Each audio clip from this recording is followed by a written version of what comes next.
Jake didn't remember falling from the sky. He only remembered the alarms, the shaking, and the crash.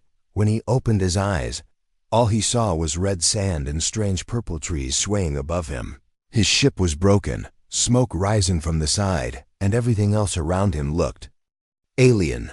He had landed on a foreign planet, but he wasn't alone. Within minutes, he was surrounded by large figures in armor. Their skin was silver, and their eyes were glowing blue. They didn't speak words he understood, but they pointed sharp weapons at him and motioned him to move.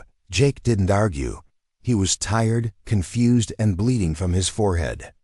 He raised his hands slowly and walked as they ordered. They led him through rocky cliffs, across narrow stone bridges, and into a giant canyon. Inside the canyon was something shocking. A massive stadium carved into the rock, filled with thousands of aliens screaming and cheering. Bright lights flashed above, and strange banners waved in the air. Jake blinked, realizing he had just been brought into some kind of alien arena. The ground below his feet was warm, like it had just soaked up blood. The smell in the air was sharp, sweat, fear, and smoke from the center of the arena. He saw 3 giant doors, and all of them were shaking. Something big was behind them, waiting to come out. Jake turned to the aliens who had brought him here. "Wait," he said. "This is a mistake." They didn't respond. They just threw a metal spear at his feet and backed away. The doors in front of him began to open with a deep, grinding sound. Out came a creature that made Jake freeze in place. It was 10 feet tall, its body covered in dark fur and sharp bones sticking from its back. It had 4 arms, each carrying a different weapon. And when it looked at Jake, it roared so loud the entire stadium shook. Jake stepped back, heart pounding. This wasn't a test or a welcome, or a misunderstanding. He had just been thrown into a fight to the death. He grabbed the spear, hands shaking. He had no training in alien combat, no plan, no armor. All he had was fear and human instinct. The creature charged at him with terrifying speed. Jake barely jumped to the side in time, falling onto the sand. The crowd cheered as the beast swung its blade and missed him by inches. Jake rolled, dodged again, and then, without thinking, threw the spear. He didn't expect it to hit, but somehow it landed perfectly, piercing the creature's leg. It howled in pain, stumbling backward. Jake jumped on instinct, grabbed a stone, and slammed it against the beast's head again and again. When the dust settled, the arena was silent. Jake stood over the fallen creature, panting, blood dripping from his hand. The beast didn't move anymore, and the crowd? They erupted. Cheers filled the stadium, drums boomed, and alien horns blew from above. Jake was too dizzy to understand what had just happened. He looked down at the creature, then at his own shaking hands. He didn't want to kill. He didn't even know what this fight was, but he had won suddenly. He was surrounded again, but this time, the aliens weren't angry. They were celebrating. They lifted him on their shoulders, chanting strange words. He was carried through shining halls, into a golden chamber filled with soft blue light.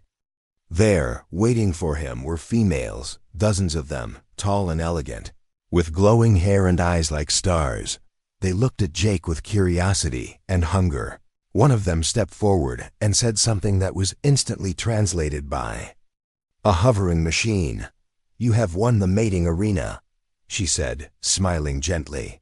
"You now have the right to choose any female, or all, for yourself." Jake blinked, heart racing again. "What?" he whispered. Before he could speak more, a quiet voice came from the back of the room. It was another female, not smiling like the others. She had scars on her arms and eyes full of warning.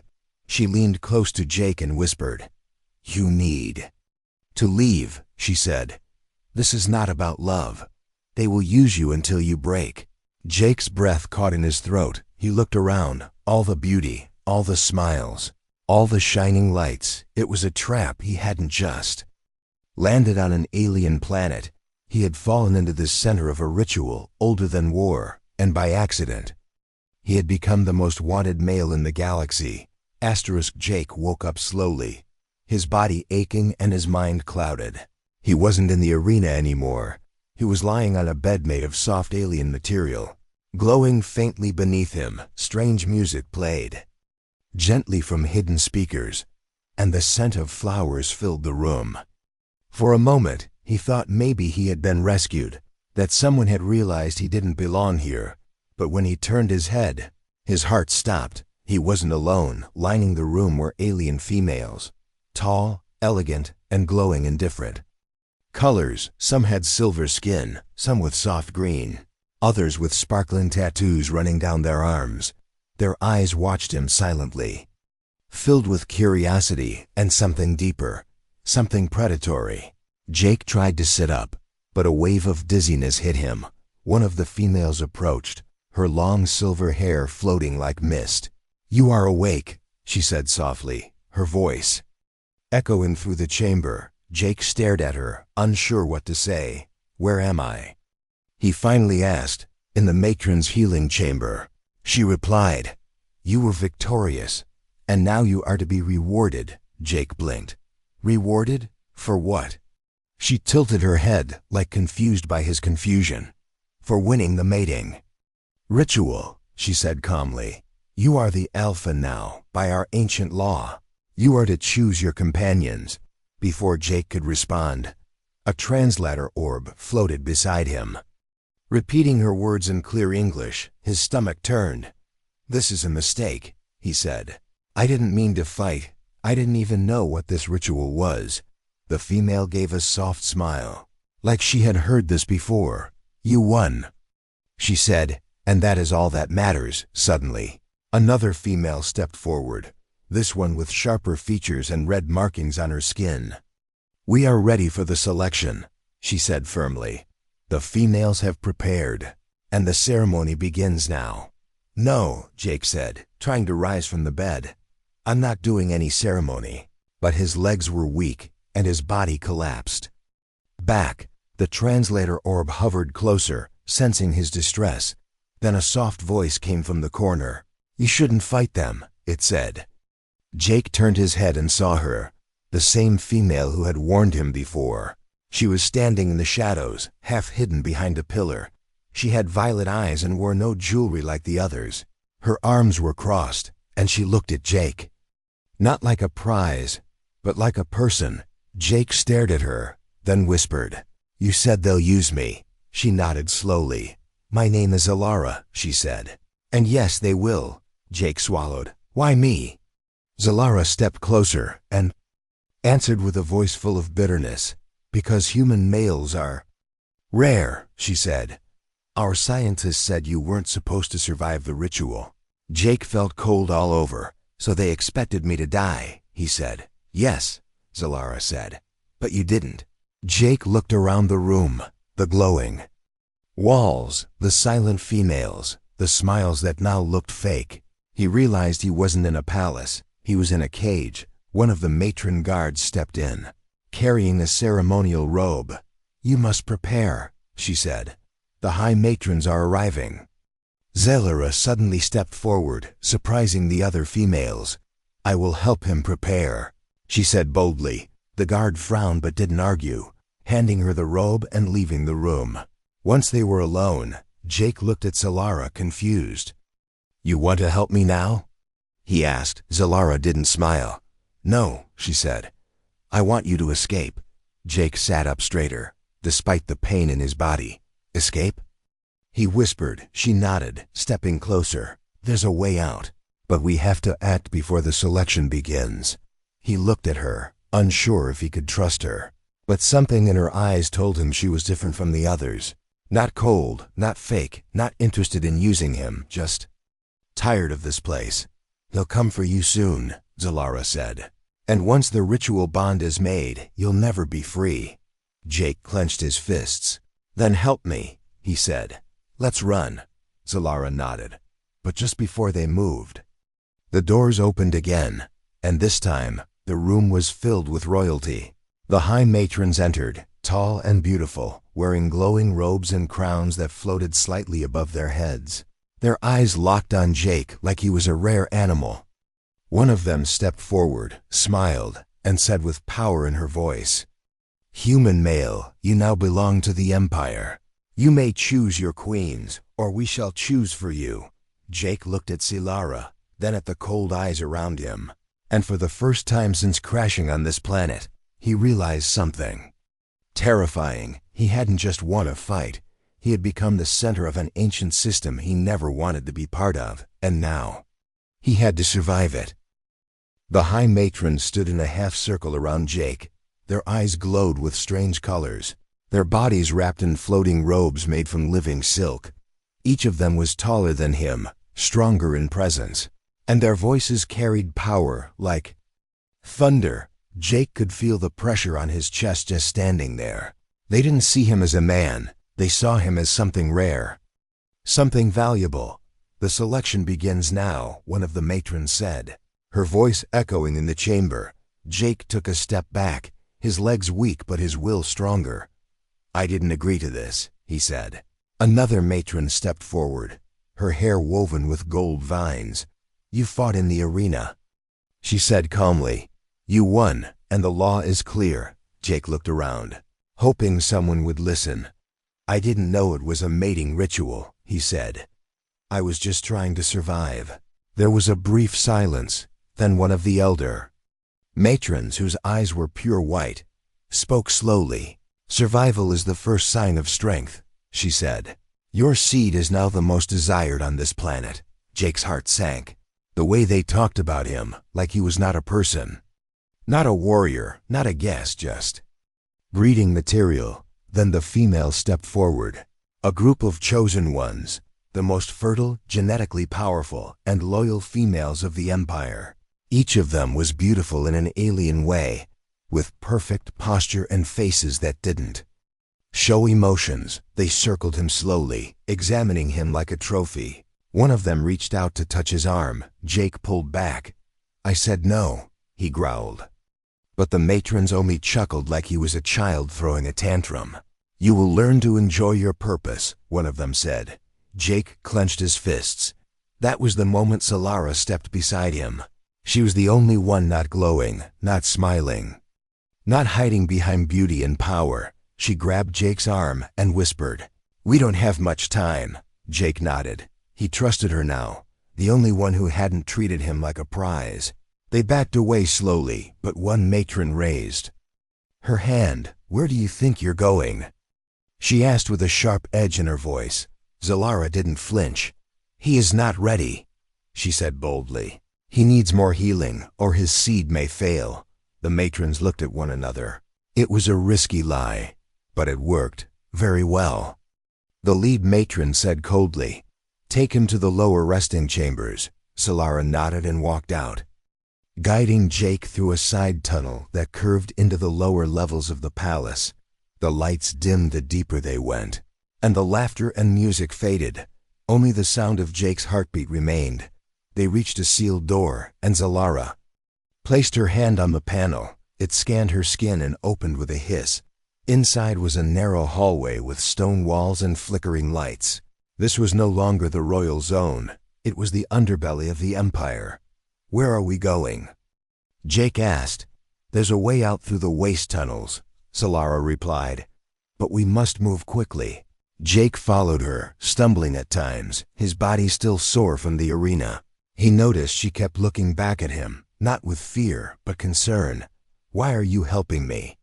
he finally asked. Solara didn't answer right away. Then she stopped and looked at him. "Because I know what it feels like," she said. Jake frowned. "What do you mean?" She looked away, her voice low. "I was once chosen," she said. "I was selected as a potential queen, but I refused. They punished me." Jake felt his chest tighten. "You were part of that system?" She nodded. "But I didn't want to be owned," she whispered. "So they stripped me of rank, beauty, and purpose." Jake stared at her with new eyes. She wasn't just kind, she was brave.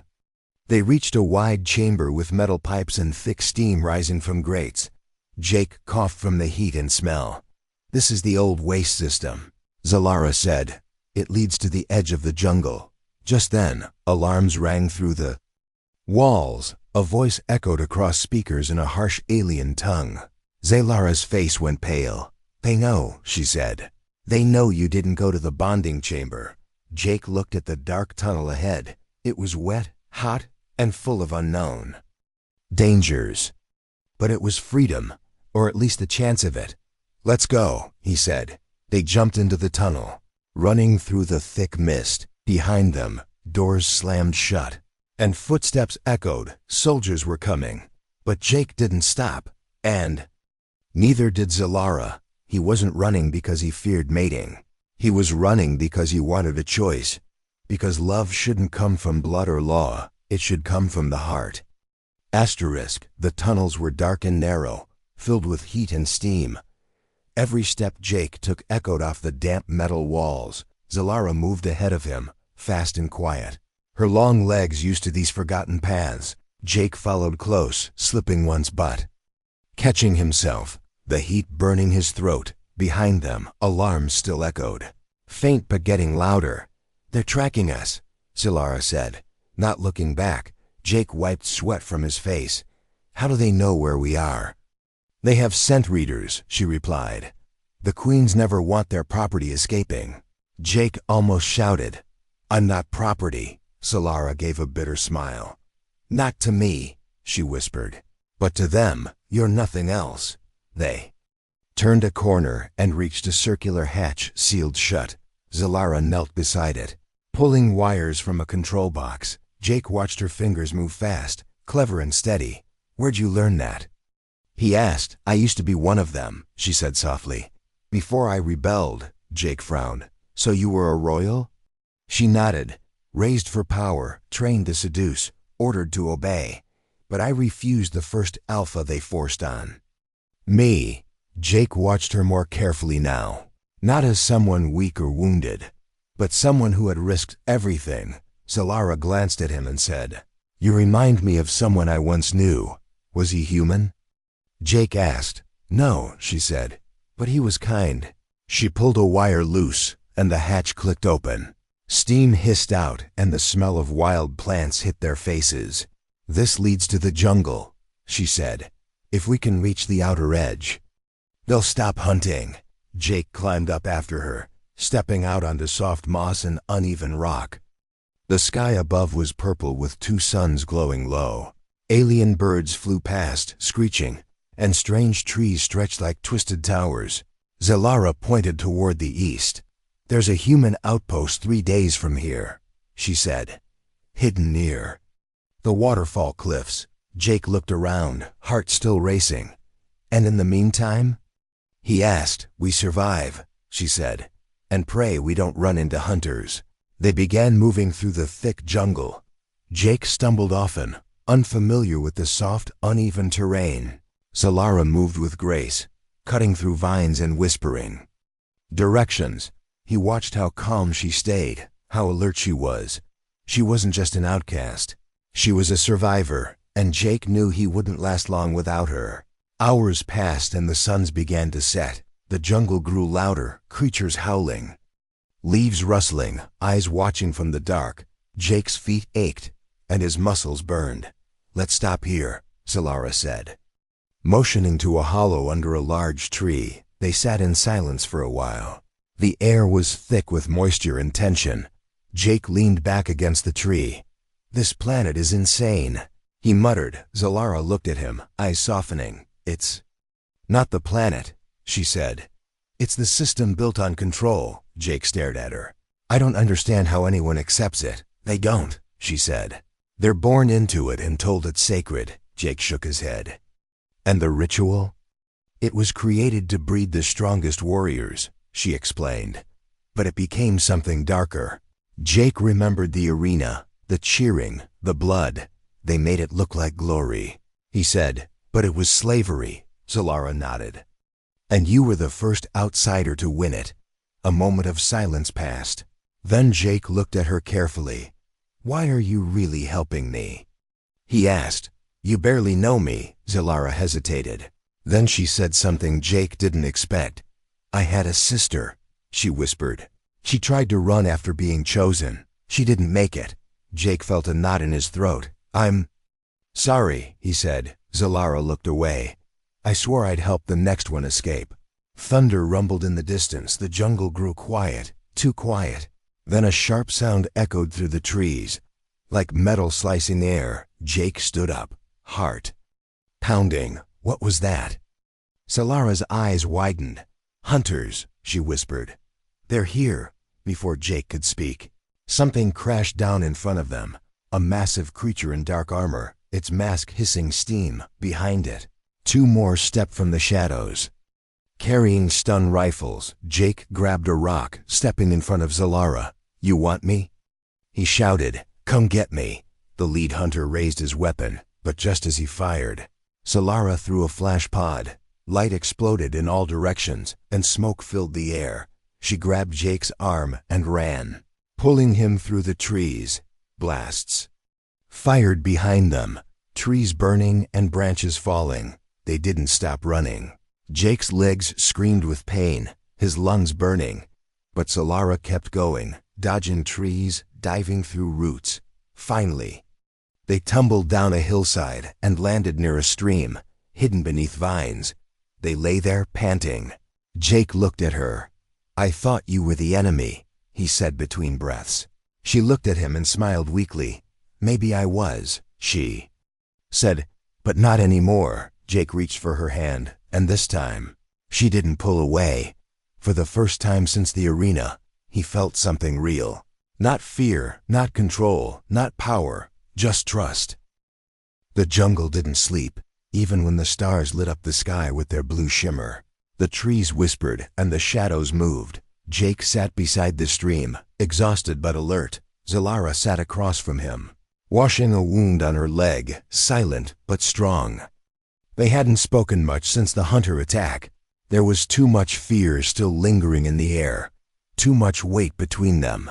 Jake stared at the small fire crackling between them, trying to forget the sounds of weapons and screams. He finally spoke. "We can't keep running like this." Zalara looked up, her eyes dim under the moonlight. "We don't have a choice," she replied. "Until we're beyond the patrol zones, they'll keep chasing us." Jake rubbed his neck, the bruises still fresh from when he fell down the hillside. "I thought I was going to die in that arena," he whispered. Zalara nodded slowly. "And I thought I'd never see someone fight back again." They shared a moment of silence. Only the soft rustle of wind through the tall leaves filled the space between their words. Then Zalara stood up and tossed her wet cloth aside. "We move before dawn," she said. "I know a safer path, but it's longer." Jake didn't argue. He didn't want fast anymore. He wanted safe. He wanted to make it out of this nightmare alive. By sunrise, the fire was out, and the two of them were already deep in the jungle again. Zalara moved ahead, checking for traps, watching for signs of drones or beasts. Jake followed, every step reminding him of the pain, but also reminding him of the reason, freedom.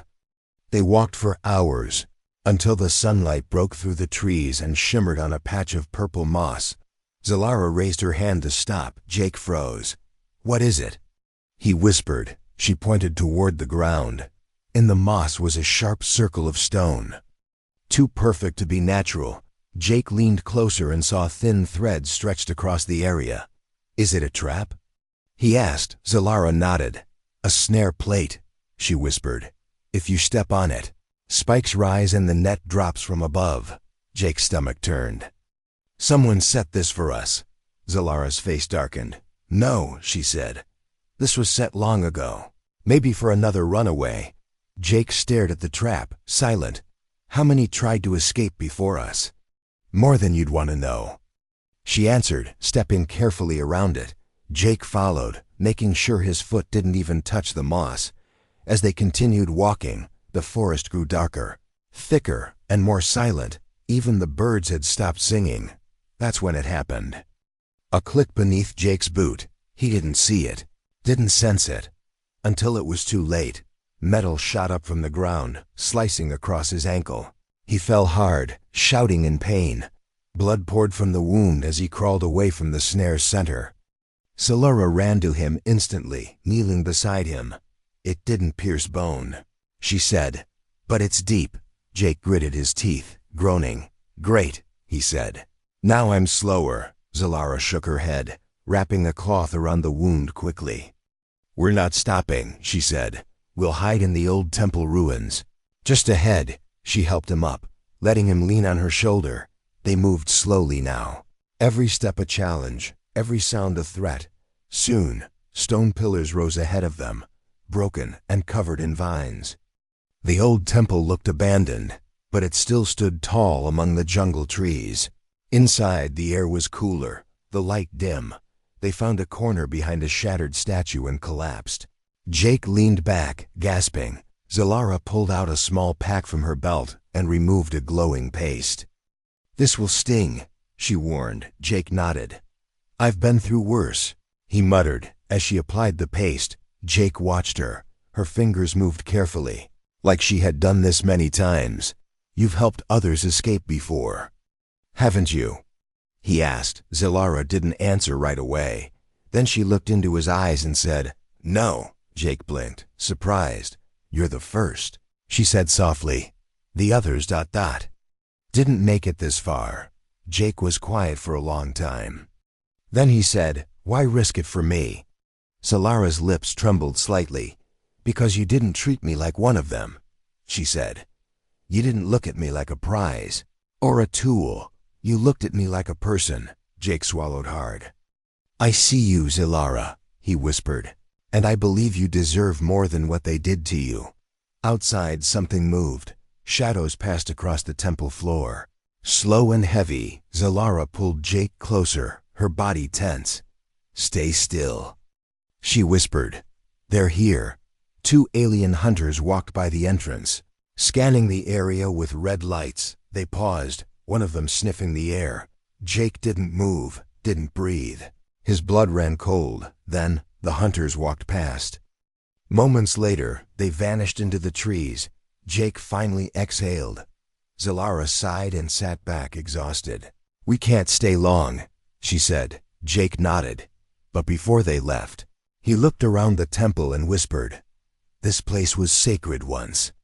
Zalara looked at the carvings on the wall, of warriors, lovers, and peace. It still can be, she said. If someone like you survives, the jungle air was still. The temple behind them now a fading shadow in the trees. Jake limped beside Zalara, his legs still wrapped and sore. But his heart? His heart burned with something new. Not fear, not survival, but purpose. They had traveled through vines, over cliffs, and through old hunting trails, and now, just ahead, the final stretch stood in silence, a massive gate built into the mountain wall. Beyond it, the waterfall cliffs and the human outpost, safety, or so they thought. A strange low hum filled the air. Zalara stopped first, holding Jake back. From the sky, a transport vessel descended. Dark and shaped like a claw, Jake's stomach dropped. It's them, Zalara said quietly. He didn't need to ask who, as the ship landed. Soldiers poured out, tall, armored, cold-faced, and at the front of them walked the High Matron, her glowing eyes fixed on Jake like he belonged to her. You ran far, she said, her voice calm but full of warning. Jake stepped forward, even with his wound. I'm not going back, he said. The matron smirked. You misunderstand, human, she said. You are not a guest or a visitor. You are a resource. The soldiers raised their weapons, and Zalara pulled Jake behind her. Run, she whispered. But Jake didn't move. He looked at the soldiers, at the matron, and then at Zalara. All this time he had been trying to escape. Now he was done running. If I go back, he said, she dies. If I fight, I might die. He looked at Zalara. But I'd rather die for her than live as their tool. Zalara's eyes widened. The matron raised her hand. Take him, she ordered, but Jake shouted, No, I challenge the arena again. The soldiers paused. Gasps echoed among the armored troops.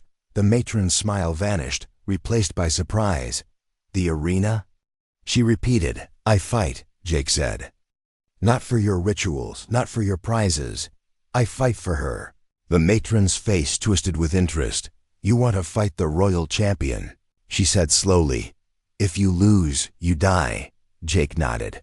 If I win, we leave. Solara grabbed his arm. Jake, you're injured, she whispered. You can't do this. He looked at her and said, I won before, without knowing the rules. This time, I know what I'm fighting for. An hour later, the crowd was gathered again in the arena. This time, it was not a celebration. This time, it was silent, waiting, watching. Jake stood alone in the center, blood on his bandage and dust on his face. Across from him stood the royal champion, a beast twice his size. Its claws shimmered with poison, and its breathing was slow and deadly. The horn blew, and the gates closed. Solara watched from the edge, heart pounding in her chest. The champion charged first. Jake dodged, barely missing a slash aimed at his throat. He grabbed a broken spear from the ground, spinning around and hitting the beast's side. It roared but didn't fall. The crowd leaned forward. The matron watched, unmoved, but Jake didn't stop. He ran toward the wall, bounced off a pillar, and leaped onto the champion's back. It slammed him to the ground, his ribs crying out in pain. But he rolled just in time as the claws dug into the stone. He picked up sand, threw it into the beast's eyes. It screamed and stumbled. Jake limped behind it, grabbed the spear again, and struck once, twice, and a third time, until finally the beast collapsed. Breathing hard, Jake stood, barely able to lift his arm, but he was still standing. The arena fell silent. Then slowly, the crowd began to rise. A sound grew, not cheers, but gasps of respect. He had done the unthinkable again. The matron stepped forward. Human, she said coldly, you are still mine. Jake looked her in the eye. No, he said, I am no one's property. He turned and reached out his hand to Solara. She ran to him, ignoring the soldiers, and took it. And in front of the entire empire, they stood together, not as winner and prize, but as two who chose each other. The arena was still. Dust floated through the air, and every eye, alien and noble, warrior and slave, was locked on Jake and Solara. He stood, bloody and bruised, holding Zalara's hand, and for the first time, no one moved to separate them. The High Matron stepped forward slowly, her expression unreadable. You broke every rule, she said, her voice cold as stone. Jake stared back, tired but unafraid. I didn't come here to play by your rules, he said. I came here by accident. But I stayed, he added, because she mattered. A low murmur rippled through the crowd. This was not how the rituals were meant to end. There was supposed to be dominance, acclaiming, and then silence. Not a human standing before the galaxy, saying no. The matron lifted her chin. You challenge tradition, she said, and tradition holds this empire together. Jake let go of Zalara's hand and stepped forward. Then maybe your empire needs to fall apart a little, he said. Another gasp ran through the watchers. Some aliens nodded quietly. Others looked shocked. No one had ever spoken to the High Matron like that, and lived. But Jake wasn't finished. I'm not a prize, he said loudly. I'm not a seed bank or a thing to be used. I'm a man, and she's not a tool either, he said, pointing to Solara. She risked her life for me. She gave up everything for freedom. She doesn't need a mate, he added. She deserves a choice. The silence that followed was heavy. Then, from the upper level of the arena, another voice called out, He speaks truth. All eyes turned to an old alien, one of the ancient scribes who kept records. I have watched this ritual for 300 seasons, the scribe said. Not once has it ended in mutual choice. Until now, the matron's eyes narrowed. This cannot stand, she hissed. But before she could speak further, others began to rise, quietly, then boldly. Voices from the crowd began shouting. He won with honor. He chose love. He fought for her. Not for power. Let them go. The arena shifted. A storm of voices building up, not of war, but of awakening. Even some soldiers lowered their weapons, unsure where they stood anymore. Jake turned to the matron one last time. You can kill me, he said, but others will remember what they saw today. You can't kill an idea. The matron stared at him for a long time. Then she raised her hand slowly, and the soldiers stood down. Her voice was quiet now. Leave. She said, you and the female. But know this, she warned. You have changed things you don't yet understand. Jake nodded once. I don't need to understand, he said. I just needed to try. As he and Zalara walked out of the arena, the crowd parted for them, heads bowed. Not out of fear, but out of respect. The human had come as a mistake, but was leaving as a symbol. Zalara squeezed his hand as they exited the gates. You didn't have to do that, she whispered. Jake smiled weakly. I did, he said, because I couldn't let them write our story for us. They made their way back through the forest, the sun's rising above the treetops. Birds flew again, and the jungle slowly returned to its rhythm.